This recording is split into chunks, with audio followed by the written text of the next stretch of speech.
Hello and welcome to episode 16 of Footnotes and Fairy Tales with me, Damien Fox, the platform that hopes to showcase the people of Newry and their stories.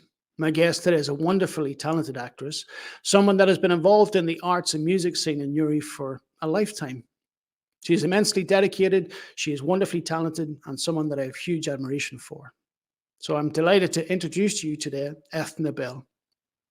Hi, Eithne. Thanks so much for taking the time to talk to me. Well, Damien, thanks very much for asking.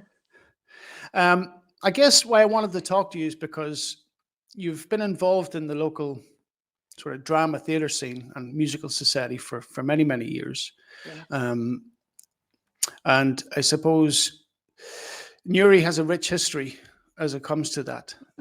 Yeah. We've developed a lot of local talent that have gone on to do wonderful things. So I've always had a keen interest in it. So obviously, I want to start from the beginning and understand where you first got involved, even at a very young age. Like, what's your earliest memory of a performance that perhaps you've seen, and what lasting impression, if any, did it make on you? That I've seen or I've been in. Well, maybe that you've seen first and foremost, and then Oh, maybe. well, it would have always been whenever we were younger, and being able to watch the musicals on TV and going to the musical society to see their shows. And it would have always, even in our time, like really, you didn't have a TV in the house, maybe till you Yeah, were about, uh, you were possibly 10 or 11. yeah, And so every evening, especially in the winter time, the fire would have been carried in from the living room on a shovel into the sitting room, and the fire, like literally carried in on the shovel and put into the hearth. And then the radiogram would have gone on, and okay, it was just records, all Gilbert and Sullivan music.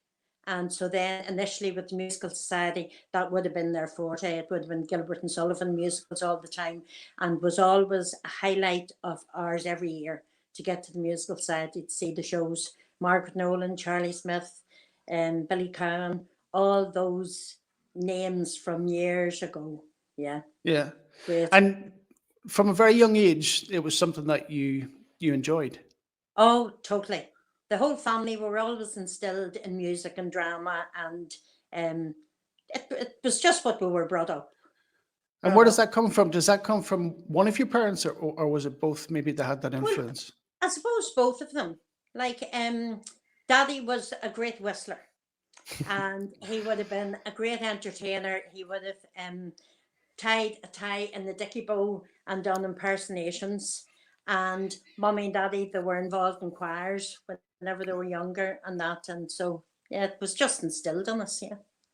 And when did you first become involved or perform as part of the musical Well, society? Or, whenever I was younger, I had difficulty speaking.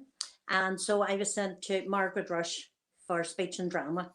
And okay, then I just took to it like a duck to water, and getting into the fish and doing different dramas. And I remember doing a character study about bedtime, and I just absolutely loved it. It was about a child, and I was maybe only about 7 or 8 at the time, a child being annoyed because they had to tidy up their toys going to bed. But in my whole head, and that wee bit of the stage, I knew where the toy box was, and was all imagination and all play. But that's one of my favourite wee memories of being really young and being on the stage. Yeah. and were you naturally confident, or given that you had difficulty speaking, was there some insecurity about performing in front of people? No, I think, and even to this day, to see whenever I go on the stage, I'm somebody totally different. I'm not myself. It's just, I can just seem to take on a character, or I block myself out and I pretend to be somebody else. So maybe pretense is what I like it. I just feel as though once you're on the stage, you're not yourself. You're, Yeah, maybe and it's was that love or what, I was that don't know. yeah, was that something that in the very beginning you forced yourself to do, or just you were No, comfortable enough? I think it just came naturally. It just came. Whenever I was younger, I was the second in the house. So Mhm. maybe what happened was I didn't have to do an awful lot of speaking because my older sister Noelle would have spoken on my behalf. if I went to say something, Noel automatically knew what I was going to say. And Hmm. maybe that made me lazy in speaking, Okay. or else my mind was going overtime, and I was too keen to get the words out that they were getting all jumbled up. I'm not Hmm. sure which description it would be, but And what's your earliest memory of the first time that you were involved in a show? in a show, Yeah. it would have been the first show I would have been involved in, would have been in the Sacred Heart, Maid of the Mountains. Kathleen Hmm. Bell, my unbeknown at the time future mother-in-law, was the producer, and Mr. Terrymans was the MD. And it Hmm. was Maid of the Mountains. And oh no, sorry, it wasn't Maid of the Mountains. That was the second one. The first one was Her Ladyship.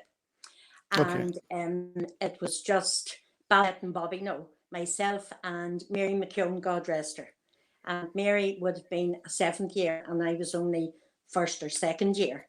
And Mary was a big tall girl, and I was only knee high to a grasshopper. So comically, like looking at us, people would laugh just at they were just the partnership in the show was Her Hmm. Ladyship. Loved it. And then 2 years later, we did Maid of the Mountains. But I always remember Charlie Smith on a Sunday, and we would have performed in the Parochial Hall. And the Sunday was always the invited audience. Remember, Okay. Charlie Smith was invited, and he came to me in the minor hall afterward and said, "What age are you?" And I said, "Whatever it was, 11 or 12. He said, "Whenever you're 16, you join the musical society." And then I was absolutely thrilled to think I was going to have the opportunity. So maybe whenever I was about 14, would have gone down to the musical society and sold programs. And at that stage, you had to put on an evening dress and Yeah. just sell programs at the door, lilac time and whatever. Just and at that stage, you felt as though you were a little bit involved.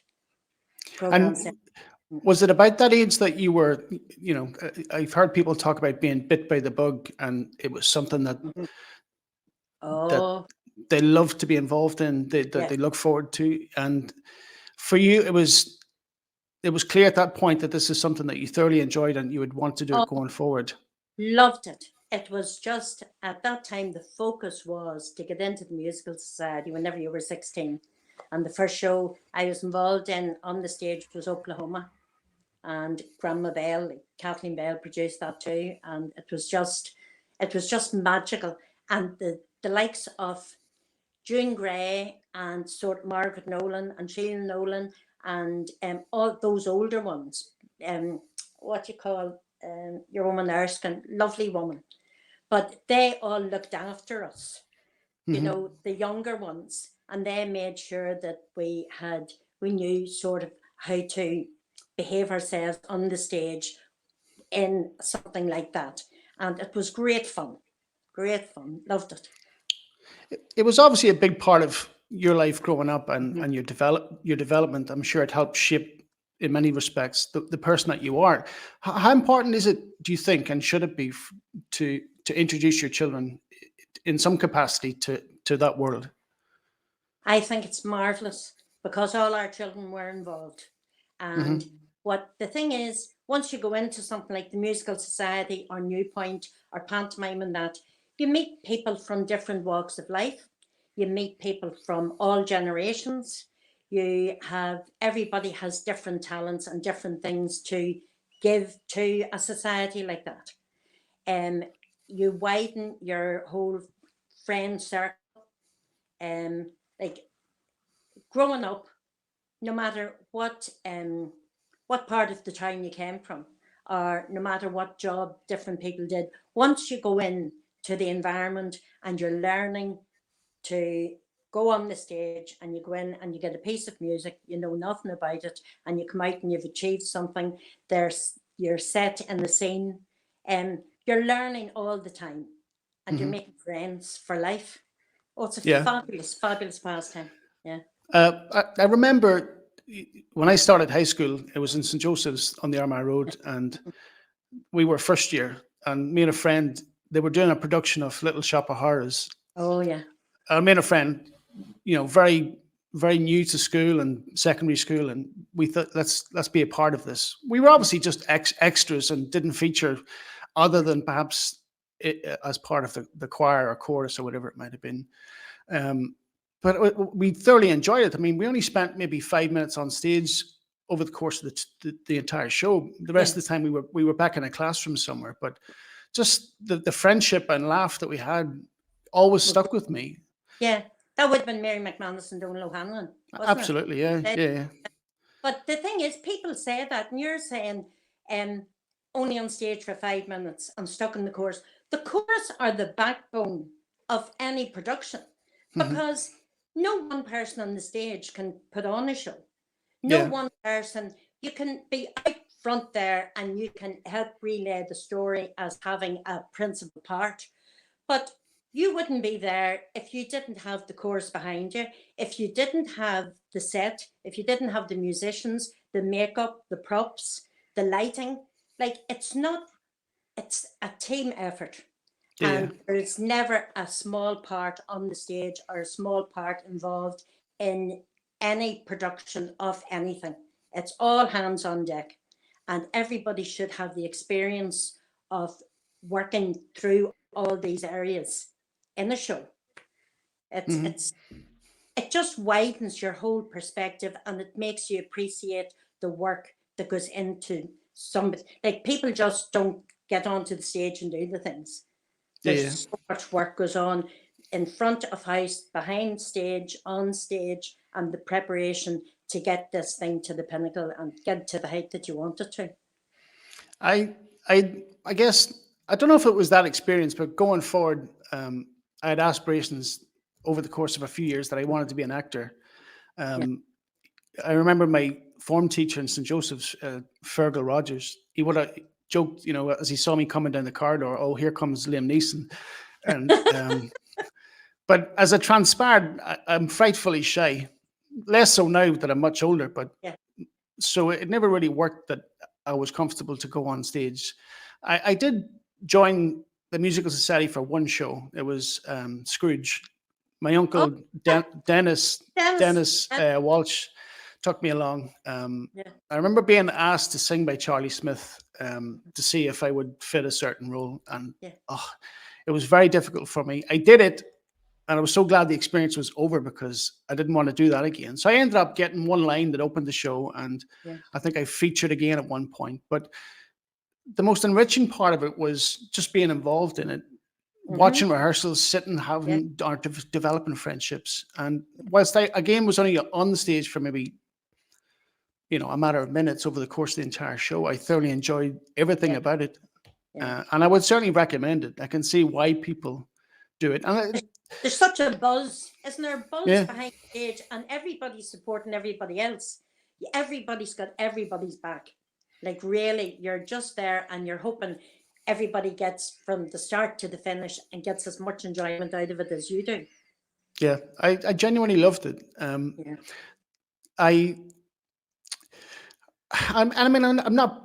certainly proud to say that I was involved in it. I suppose the group of friends that I had at that time perhaps would have given me a bit of stick because I was, for the most part, a soccer player, football player, very athletic, but I just this keen interest that I wanted to do this. And I think I'm better for it. It was around the time I was doing my GCSEs, and it was wonderful. Yeah, great show. Yeah, Army and Honor, I think we're in it. Yeah. I had such a laugh. Yeah, and I mean, there was a very clear excitement or built-in excitement the closer you got to the show going live as such. So at what point in any show did you, I guess, get a more substantial role that you kind of featured more than perhaps just a part of the cast? Yeah.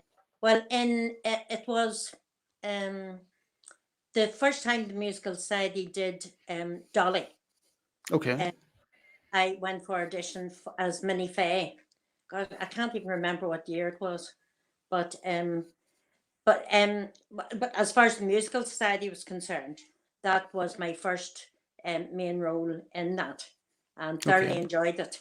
And then from there, then advanced on, and then we actually did a production where this in that Dolly, Margaret Nolan was Dolly. And then the next time we did Dolly, I actually got the part of Dolly, and I loved it was nerve-wracking because the stage opens and you're standing there with your back to the audience pretending to be reading a newspaper, and the chorus starts singing, and then the next thing you turn around and you always have the fear before you come on stage. What am I doing? And what am I doing being here? But it's the nerves that get you. And then just once you start, it's just a matter of flowing through. But And that was your do, character. Yeah. do the nerves settle quite The next quickly? after once you get on stage and once you get into the character, they settle down. But you're still, it sort of goes with the flow. You aren't as nervous as you were at the very beginning, but the adrenaline is running the whole way through up until the curtain closes. And I'm Yeah. telling you that if I was ever to go on stage and I didn't have nerves, I would think that's me finished. You have to have nerves going on stage, definitely. Yeah, I think people, I mean, we've heard that of a lot of people Yeah. in many walks of life. It's healthy to have those nerves. Oh yeah, you need them. One thing that struck me when I was in that production is I was the first person on stage, and I walked across and I was looking for, Scrooge's office or whatever. But I had a quick glance to the left to where the audience would be, and I guess the lights were so bright that in fact I couldn't really see that many people, which kind of calmed me a little bit. Yeah. Um, No, I never look at the audience, and thank God, I suppose with sort of bad eyesight, I would never focus on the audience because I hate to know if people say to me, "Oh, going to see you tonight." I say, "Oh, why did you tell me that?" I don't like to yeah. know who's in the audience. But but suppose once you get on there and you're into your character, you sort of forget and just in a wee bubble. Mhm. I wanted to ask for you personally, and it's probably different for everyone. Off the whole journey from when rehearsals first start right through to you perform live on stage, and it's probably a combination of many things, but for you, what's the most enjoyable part of the whole process or production? Like, where do you really feel contentment? As you say, it's a whole mix mash of things.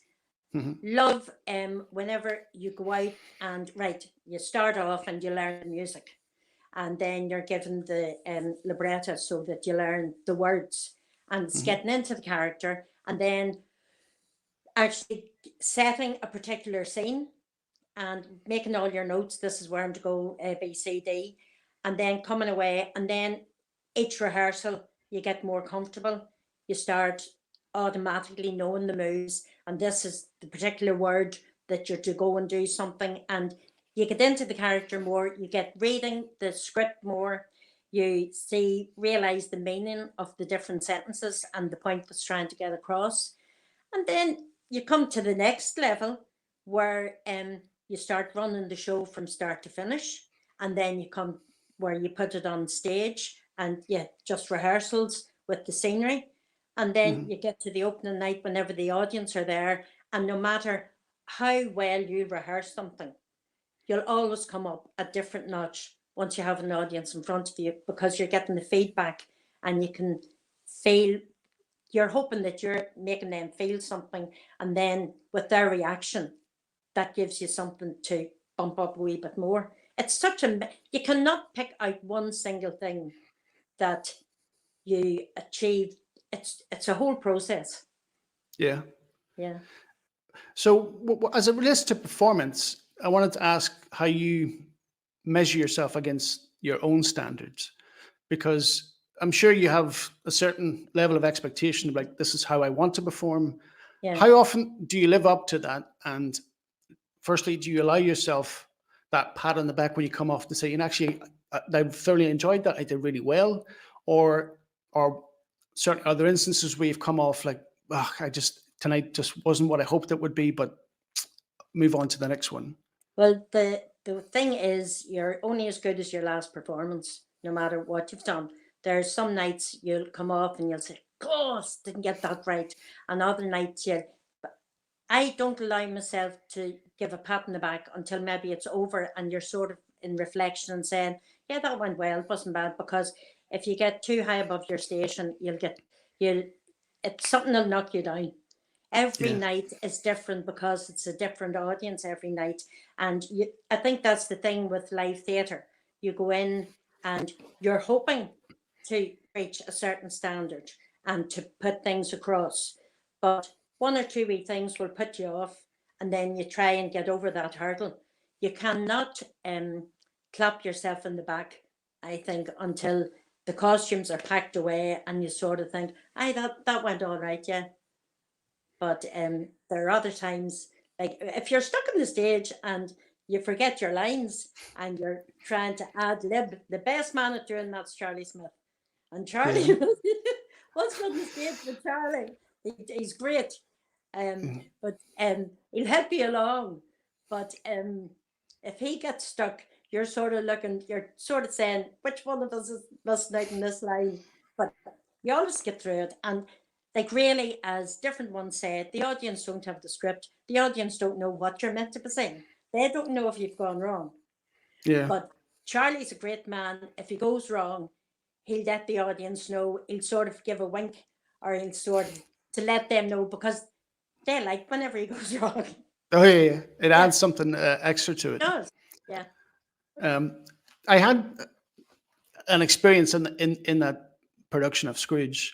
yeah, Obviously, I featured with the opening line, but then later there was a scene where many of us, each of us, was partnered up with a girl, and this scene, I don't know if it was a dinner dance scene or like a formal setting where we would lead into dance, where you yeah, and the partner, you would lift her and twirl around and something. But prior to that scene, I was holding a glass of wine, or what was to be a glass of wine. And then quite quickly, the glasses had to be put to the side of the stage, then back in position. And then you had to lift your girl and twirl around. But this was the first time I'd done this. I'd gone off to the side of the stage with the glass to sit it down, not knowing where I was to sit it. I didn't want to sit it on the ground because like somebody's going to stand in this. And all this is running through my mind. But as I turned back, so much time had passed that everyone had started dancing, and that poor girl was standing by herself, just twirling. Oh, I was mortified. But yeah, she twirled away until I made my way back and lifted her. Can you remember who she was? I can't. I mean, if I saw her, I would remember Yeah, her. you recognize her. She Yeah, was so nice.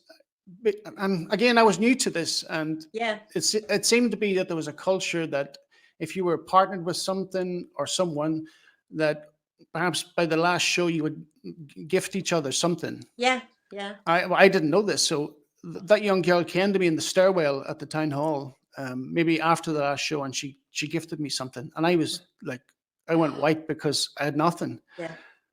So, in an attempt to offer her something, my mum would give me a fiver in my pocket, and I tried to give her the fiver.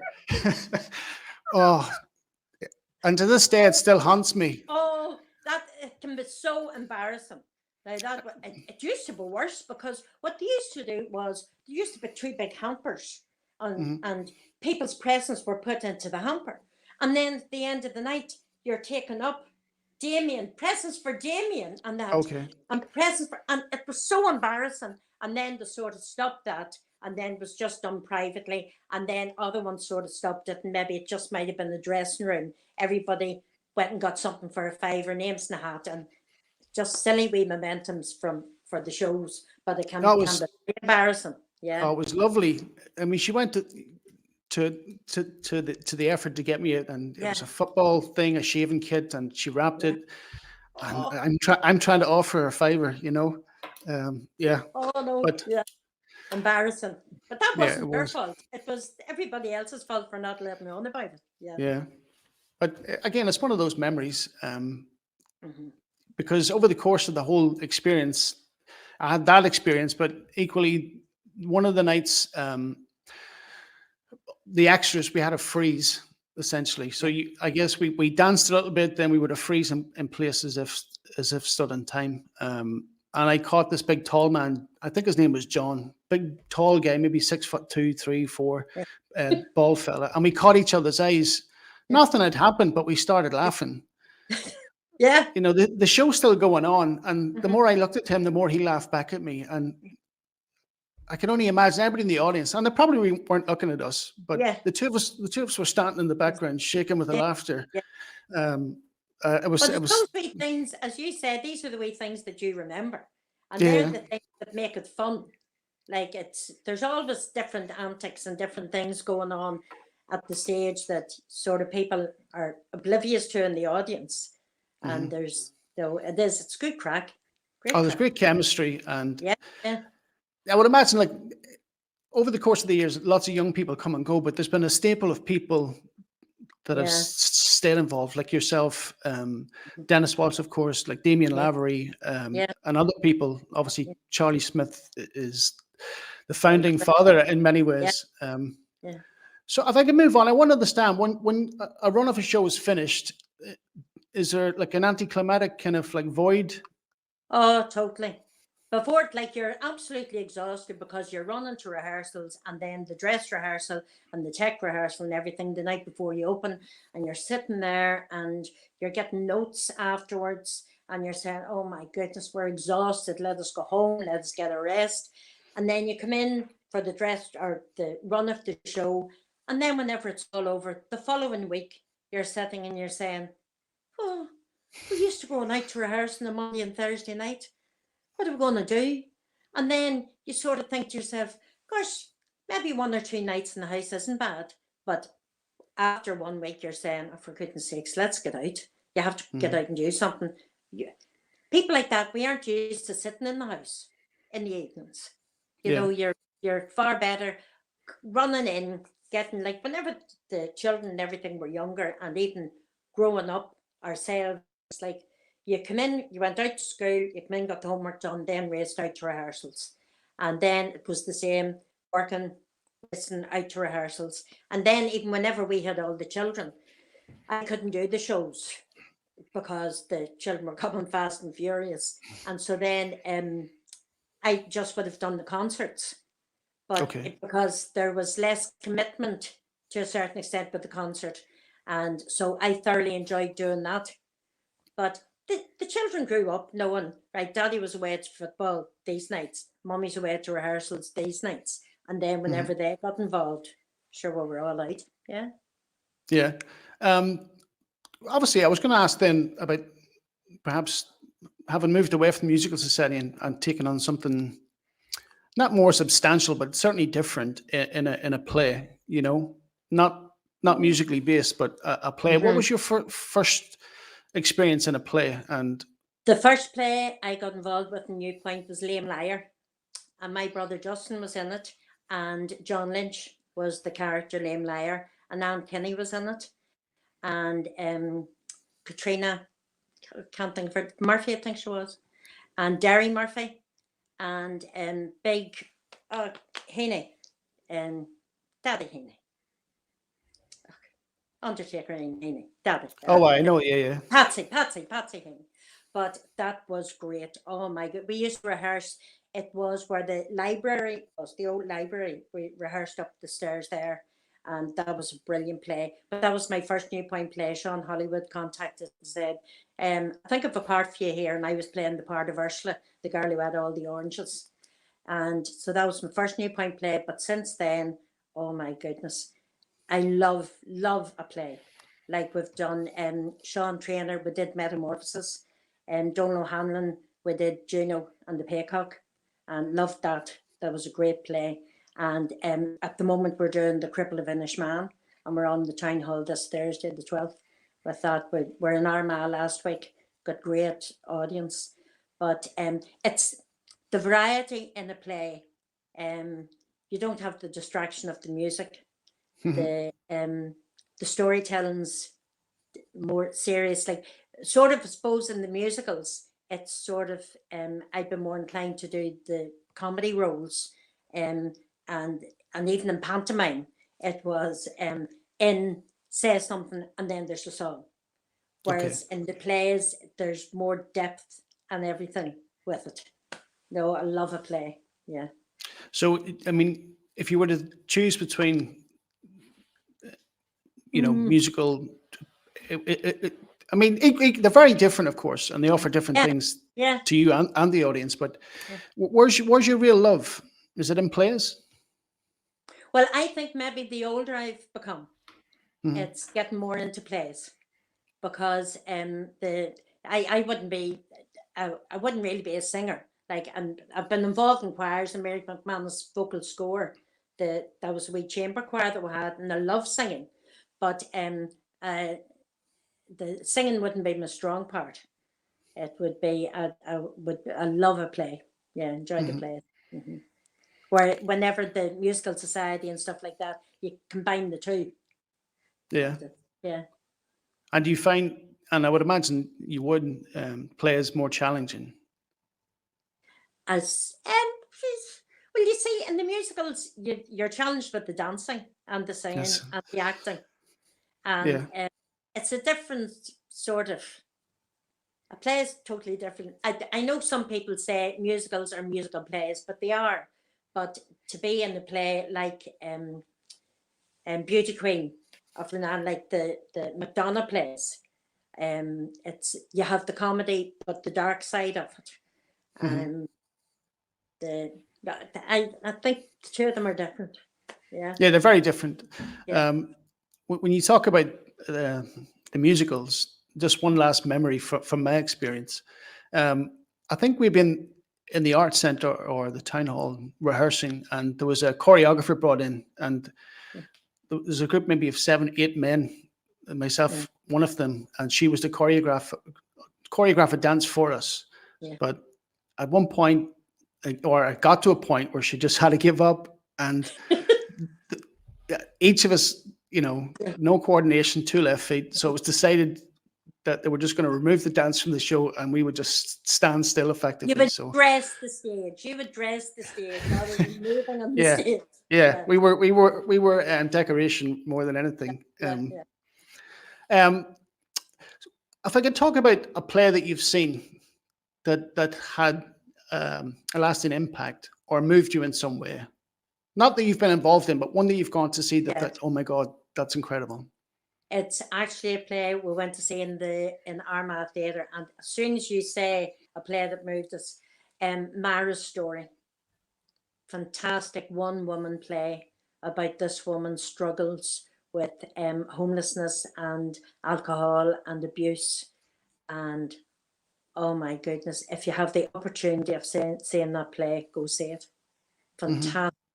Now it's a couple of years ago I went to see Yeah, it, and but oh, such a piece of theatre, fantastic. Mara's yeah. Story. Yeah, I've always had an interest. It was actually Mel McMahon, the English teacher and yeah, poet. yeah, He took us as part of a class trip to the Abbey Theatre in Dublin. I think we were doing A level, and we went to see Brian Friel's or not Lost in Translation. That's the movie, but yeah. Translations by Yes, yeah. Brian Friel. Um, and I was just blown away.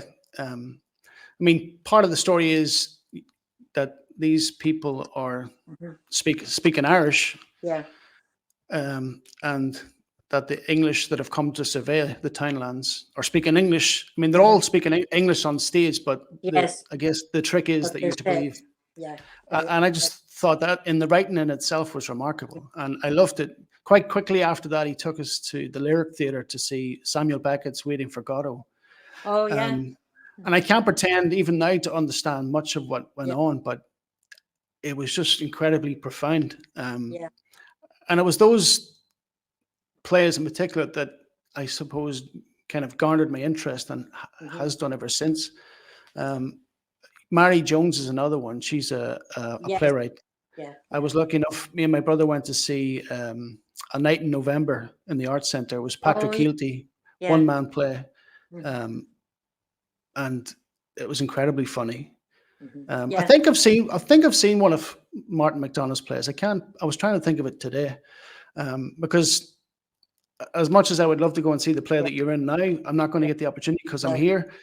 So I kind of cheated, went and read a synopsis yeah, of the plot, which is a remarkable web of intrigue and lies and yeah, different things. yeah, So if I want to talk about Juno and the Paycock because mm, as much as I've probably seen you in different things, that was the one in particular that has left a lasting memory for me. Oh, I thought great. you were brilliant in it.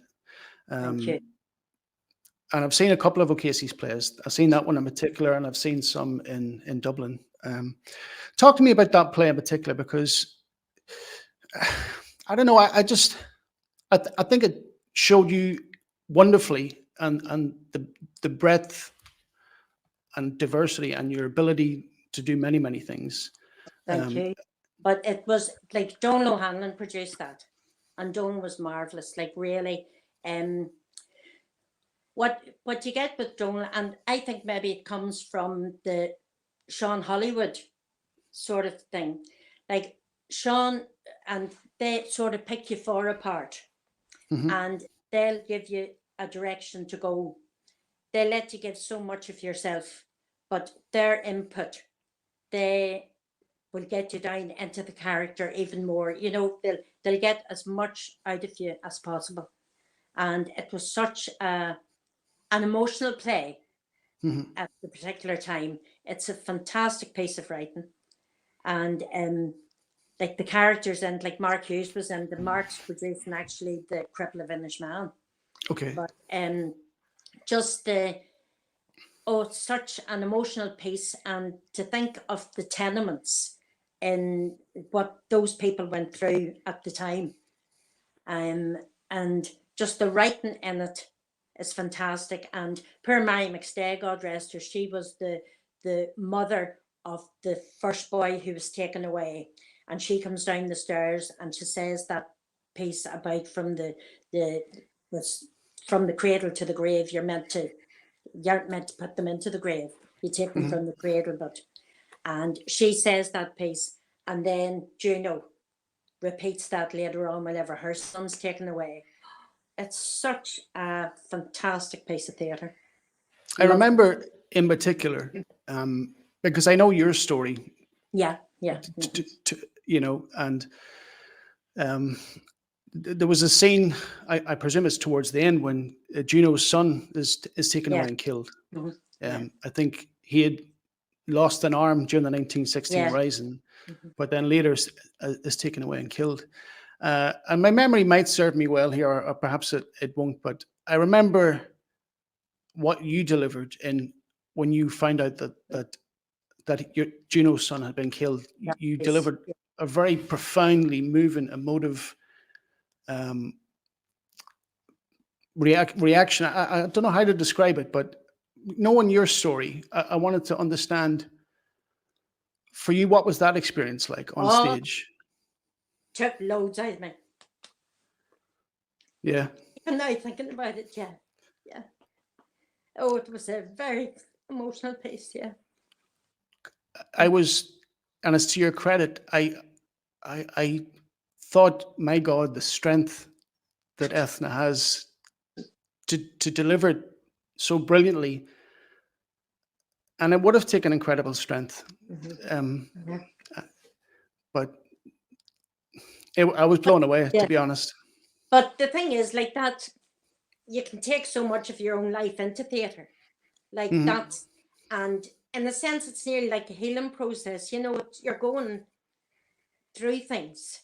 Yeah, It's, you can take something from yourself, so it's coming from the heart. You know, yeah. it's yeah.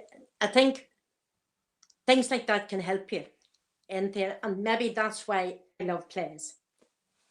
Well, You know, when you took that role on and understood yeah. the journey that Gina would go through, were you at all hesitant, or was it something that you wanted to undertake from the beginning? Oh, just love that role. Just, and I was privileged and delighted that Donald had asked me to do it. Yeah, Yeah. was it just the whole writing, the whole, whenever you get a character like that and you can get into the soul and the heart of her, it's just, it's something special. Like it's something that, yeah, love And that character. for you as an actress, I mean, what's your process?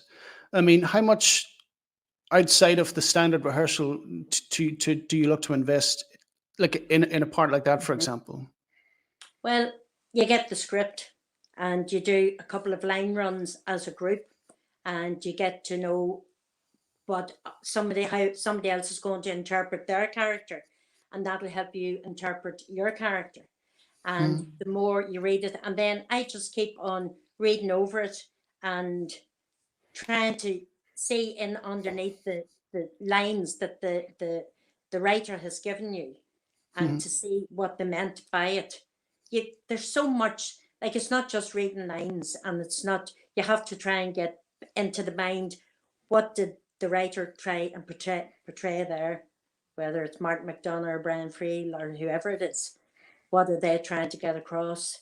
And it's all to do with your intonations and your phrasing and your pausing. And but to do that, you have to really look into the lines and get to know the character and how they react to the other characters in the scene that you're in. Yeah, it's all a learning process. Every play is Yeah. different. Yeah, This is just a trinket of knowledge. Donal O'Hanlon, he was, I think, I don't know how long for, but when I was at St. Joseph's, he was a teacher there. yeah, I never had him personally as a teacher, but on one given day, I guess one of our teachers was off sick, and Mr. O'Hanlon took us. He was our sub teacher just to cover us.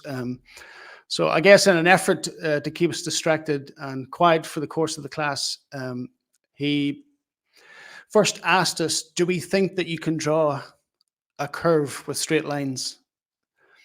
And we were all kind of dumbfounded. So he went ahead and demonstrated how you can draw a curve with straight lines. So the rest of us spent the rest of the class that day doing it. It's remarkable. So that's always stuck with me about Donal Hanlon. Are you going Maybe to he let could, us know? Are you going to let us huh? know how you do it? Will you let us know how you do it? I'll leave that with you. Maybe Right, yeah. when you see Donal, I that ask him tomorrow night. that Yeah, at that's a rehearsal. party trick of his to keep school kids quiet. Yeah, yeah. Um, So, if I could ask then, if everything that you've been involved in, from pantomime to musicals to theatre and plays, what's a performance, and perhaps it's not just one, but what's a performance you're most proud of? Um. Well, definitely Juno, as far as the plays are concerned, and the Mother and Beauty Queen of Lanam. That was another fabulous, great play. Sean Traylor produced that one, and I presume, yeah, but the plays, that was the plays, and with the musicals, um, I thoroughly enjoyed the role of Dolly because it was such a big challenge. And another challenge was Golda in for Fiddler on the Roof.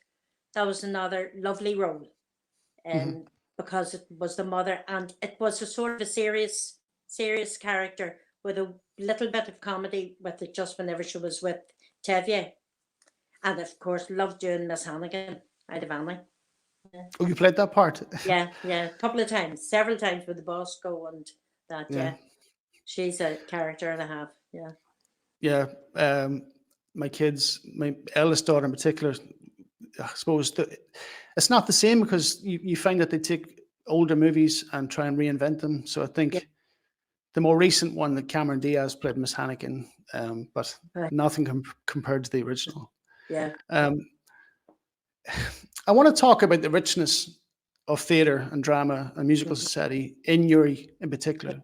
And perhaps it's to be said of other towns, but I guess it's self-evident how important it's been, how central it's been to our town and city. yeah, And that's to be seen with obviously the success of all the shows, but the breadth of talent that we've had yeah, to yeah. go on and do big and wonderful things.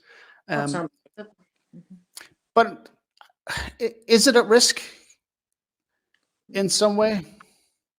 Well, as far as all the groups are concerned, like, okay, you're going from the pantomime to the musical society to the drama festival, and you've New Point and you've Mhm, Bosco, and you've got all the schools, the four schools, big big productions there too, and great drama nurtured on from the schools.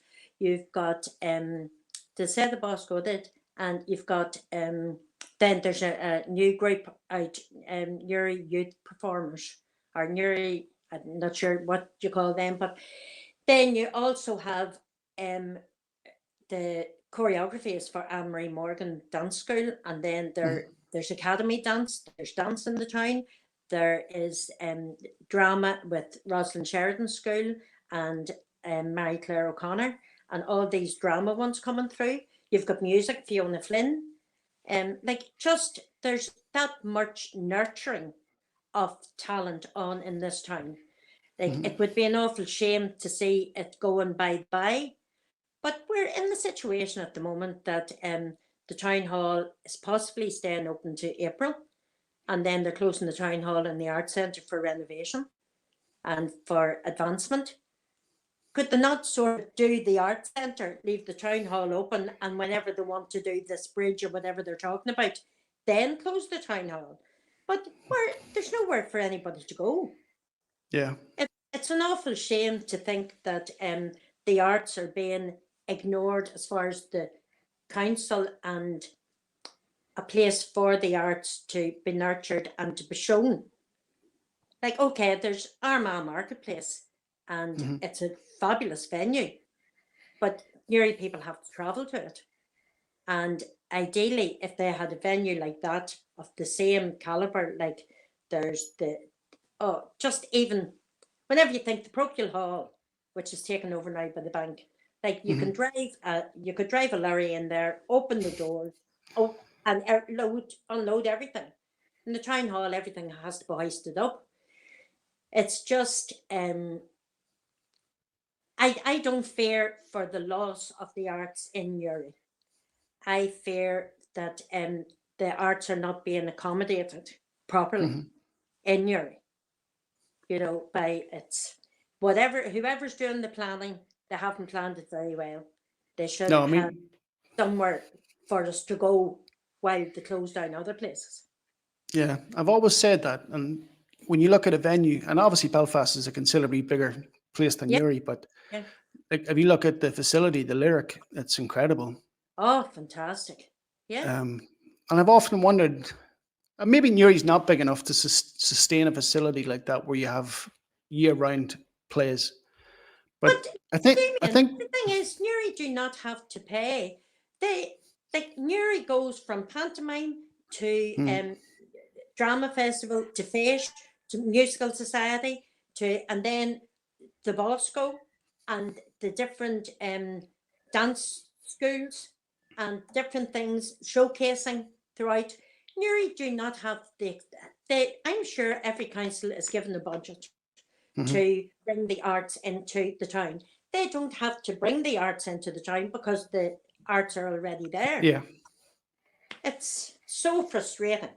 And my, I think a big venue, it would be used, but absolutely, yeah. being accommodated for. No, frustrating. I, Yeah. yeah, I used to be frustrated because as much as I can appreciate the musical society and Mhm. different things, when you're looking, um,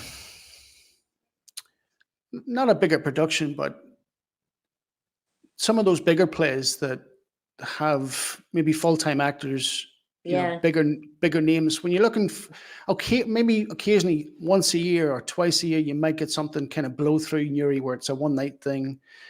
Whereas you realistically have to go to Dublin or Belfast to get a sustained run of that Hmm. standard. Um, so it was always annoying. I mean, not that they're too far Yeah. away, but I think Newry's big enough, and certainly we have the talent Yeah. there to have a state of the art facility where Mhm.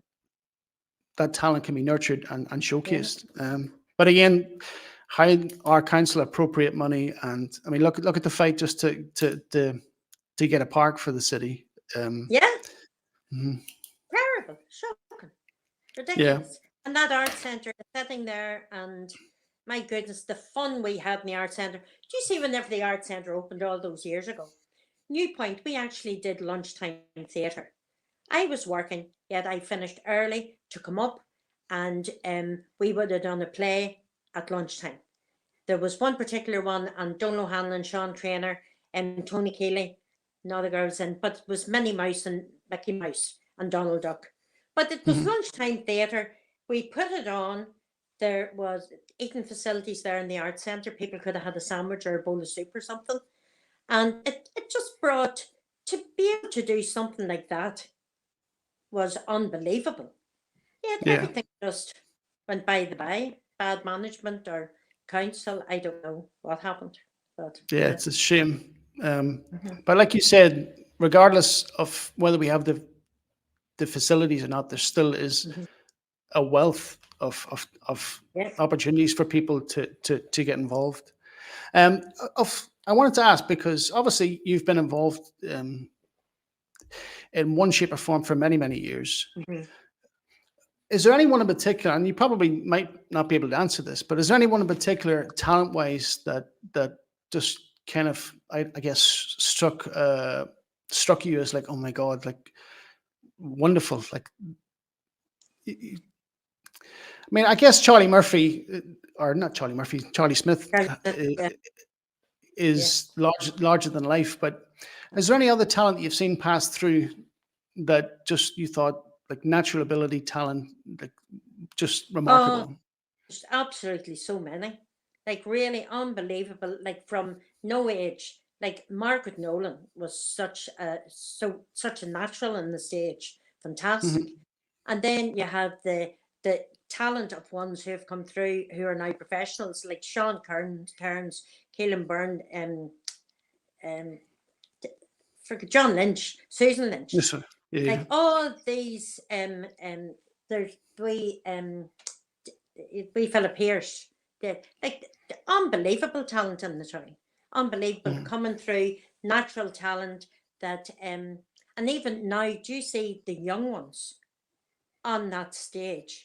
To see any Bosco or youth productions, musical society youth productions, you think whenever we were going through at that age, 16, 17 years of age, you just went on the stage, you didn't have any background of dance and Yeah, that. Mike, you wouldn't see the likes of it in the West End.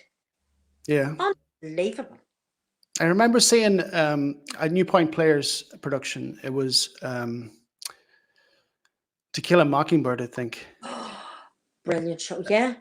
Yeah, I And that think. would have been a youth, that would have been Yeah, a summer youth show, yeah, yeah, yeah. And I was just absolutely blown away by the two. yeah. I guess I don't know if it was two leads, but there was a young fella. I don't know his first name, but I think my brother told me his surname was Elmore. Oh, Um, yes, yeah. he They were, played yeah, he played yeah, Atticus Finch or whatever yeah, the lead yeah, character is, and then there was a young girl that played one of the children. But yeah. I was just blown away for people at such a relatively young age to be Hmm. able to carry that and do it in such a wonderful way. I was just in amazement. But that's another thing with New Point Youth. Like those kids and the likes of Donald and Mark and different ones, they give up their summer. And those young ones are occupied Hmm. Monday to Friday for 4 or 5 hours every day. They do not have to pay a penny for it. That is drama. And then a show was put on. This year they did, it was Anthony Fitzpatrick produced it for them, and it was Orphans, it was called. But Okay. it was taken sort of from, Hugh McShane. Hugh McShane, Oh, he the wrote historian. the Yeah, historian. And this was snippets taken from his book. And Sean Trainer did the dialogue for a play for it. Absolutely marvellous, the talent. It's fantastic. And that's yeah. every single summer with New Point. Yeah. Let's hope that continues. Oh, That. God I, will. I Yeah. think I think I think young people in particular need that outlet. You know, Yeah. whether it be the arts or sport, I think it's important that we provide those opportunities for them. Yeah. Yeah. Particularly at a time when mental health in young people is Hmm. a problem. You want to give them opportunities, and particularly with the arts, it allows them to be creative, Yeah. and I guess it builds confidence in them. And it forges great friendships. And the Yeah. thing is, they all look out for each other. And Hmm. as far as their studies and everything are concerned, like nothing is forfeited because of it. Because they Hmm. do well, because there's such support for each other. It's Hmm. marvelous. It's great. Yeah. Yeah.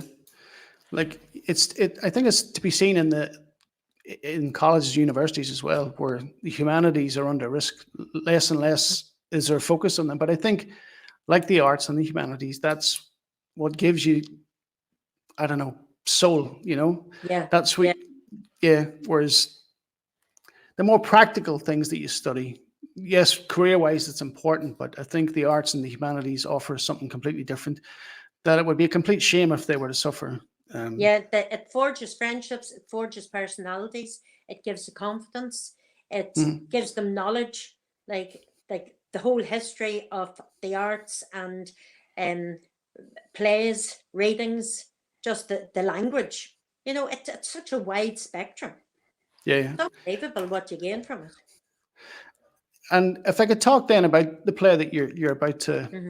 obviously you've performed it in Armagh, and Yeah, I'd seen something from Donal Hanlon on Facebook yeah. about the reception Oh, that it you was great. received for that performance. Um, I read the synopsis today because I won't get the opportunity to see it. And if I were home, I would see it. And I was just blown away. The story is Wow, remarkable. isn't it? Um, Yeah. what part do you play in it?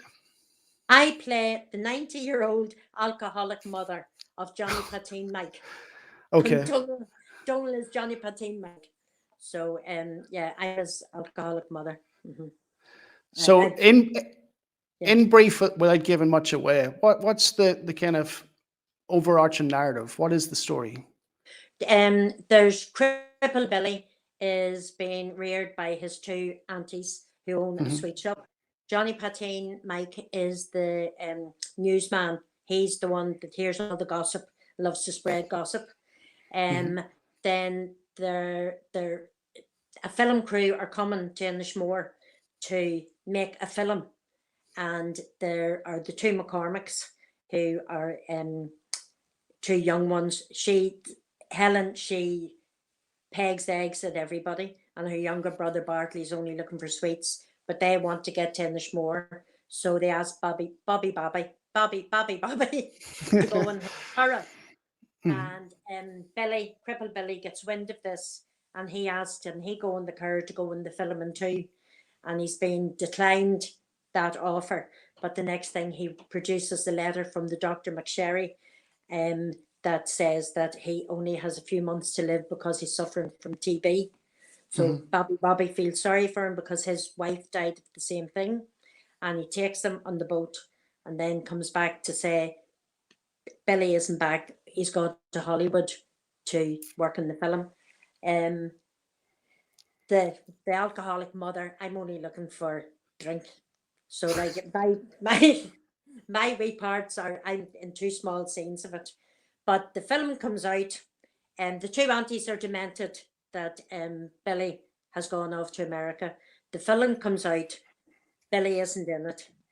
The Billy comes back, and it transpires that he didn't have TB at all. It was only applied to get on it. So then Bobby beats Billy up, and then Helen, she falls in love with Billy, or agrees to go out with Billy. And Billy, oh, there's a whole backstory about Johnny Yeah, yeah. Patton, Billy, and that, but it ends up poor Billy dies of TB at the end. So Yeah. it's very muddled up, and a big chunk Mhm. of it left out. Yeah. You've played many different things and many different roles. Is there a character type that you would be instinctively drawn toward, like that you enjoy playing more than other, or or that displays certain character traits? Well, I remember in Honk with the Bosco, that is the musical version of the Ugly Duckling, Hmm. and I was the mother duck, and she was a lovely, caring character. I enjoyed playing her, but I enjoyed the comedy roles and I enjoyed the serious roles as well. It's just whatever character I'm given, I love the challenge of what they're going to give me. Yeah. It's I enjoy the comedy roles, but at the same time enjoy the serious ones.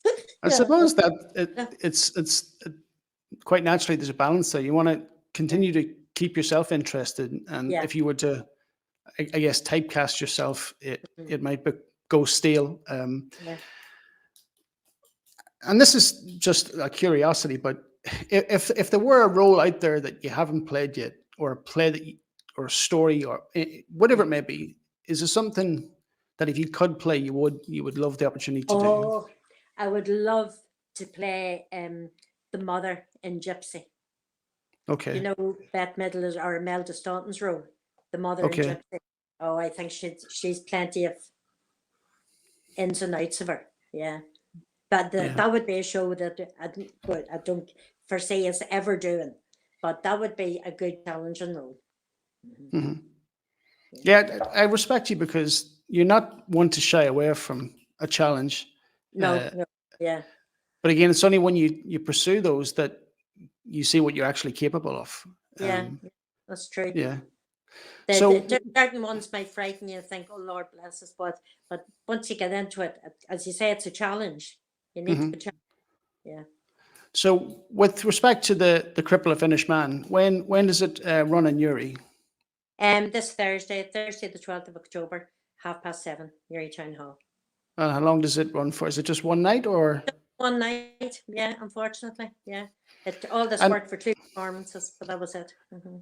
um, maybe you understand why, but what would limit a show like that only to two nights? What's Just what getting the what? venue, Okay, getting the available venue for it, and we had there had been we'd gone for the rights for it, and but then there was a mix. We were meant to be doing this in June, and then there was a mix up with dates and different venues and that. So then that's why it was postponed until now, and then it was just the two venues were available.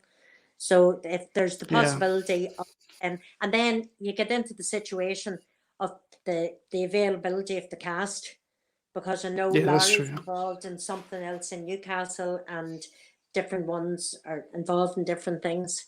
The availability might not be there as far as the cast is concerned if we get another venue, because there are no dates pending at the moment. Yeah, Um, yeah, it's such a shame because yeah, given what I've read online and the reception you received in Armagh, and obviously it will be much the same in Uri, you would no doubt get easily, a run of it in Uri and sell out. oh, good. Yeah, but I guess you have to be thankful Oh that it yeah, is to be able to coming to get another Uri. this summer. Yeah, yeah. Yeah, yeah. So going forward, like how far into the future, like have you got stuff planned or Well, what's next for you? Musical Society are doing Sister Act in March. Okay.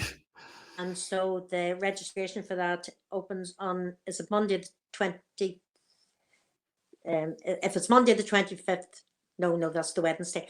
Monday the 23rd, registration opens for that would be on Facebook. And then the auditions will be on the Wednesday night.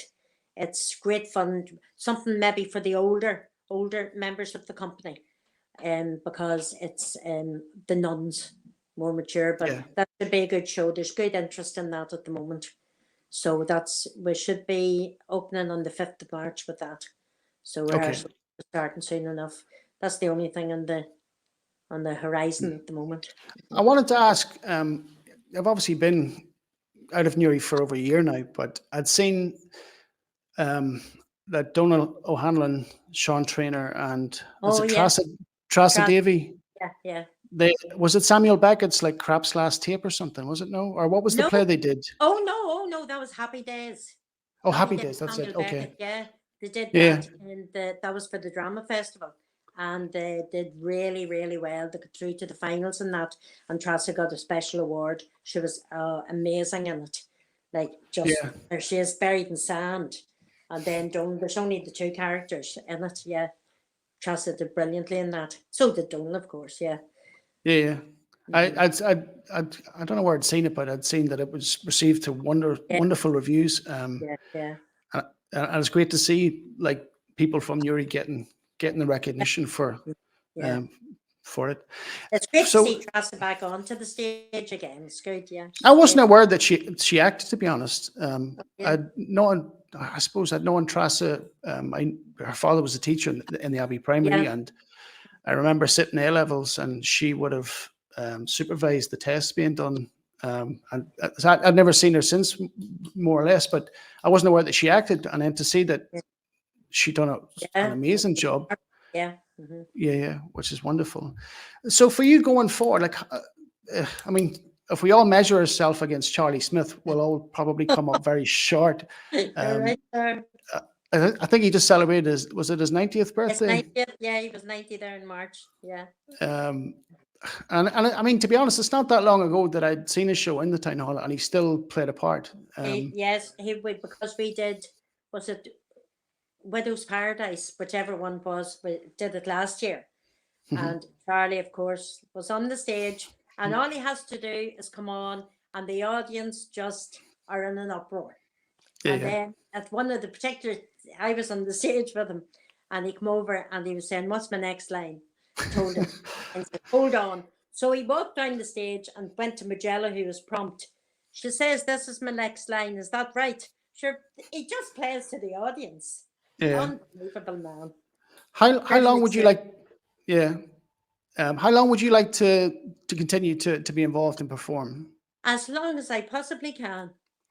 Yeah, it keeps you And going, and oh, yeah. absolutely, yeah.